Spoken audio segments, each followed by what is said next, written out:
look like. And NASCAR scans all the cars anyways, so you could just get the colors off that. But I, I don't know what they're doing. I wish they'd fix it. They probably won't.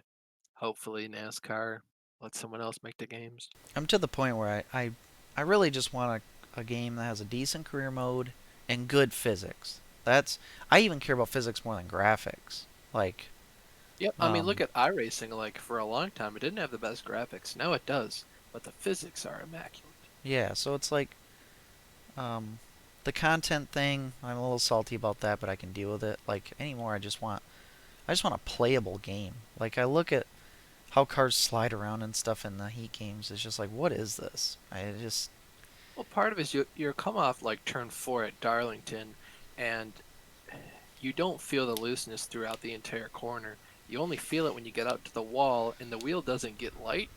The front of the like you go from looking down the straightaway to looking at the inside wall, and you don't feel it get loose. It just kind of like pops. That's not how it happens in real life. It's not how it works in iRacing or any other actually, like a game with good physics. I really believe that the NASCAR Thunder 2004 was probably the best physics. I think NASCAR 14 had really good physics too, because that game you could really get it into the corner and you could tell where the edge of grip was, and you could correct a car if you started to spin out. So I would think NASCAR 14 has a B, but then again, I had a force feedback steering wheel for that. I never had one for NASCAR 2004. Hmm.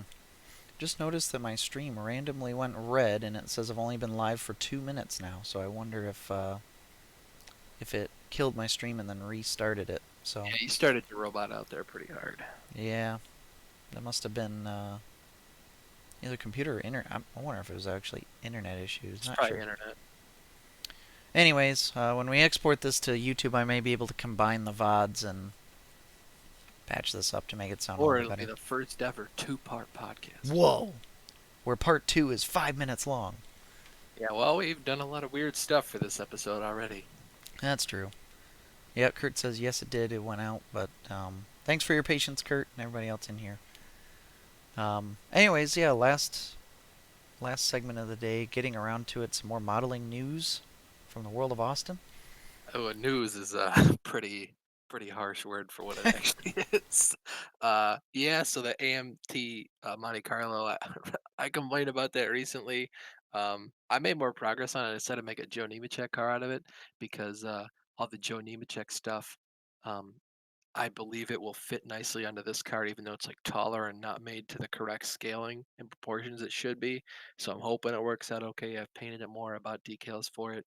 Um, and I think instead of working on the regular car next, like I said, I'm gonna work on Dale Earnhardt's Wheaties car from '97. So that should be a good time. Yeah, you're really plugging along on these models. You're cranking them out. Well, I'm getting faster at it. Also, it's not like to the level of detail that Brian does his. These are like 85% models. Like I ain't going for perfect. I just like as long as it looks, pretty decent. Speaking of Brian, tonight he's back with the The Clash. 1983 2000 or the NR 2003 1983 Cup Series season.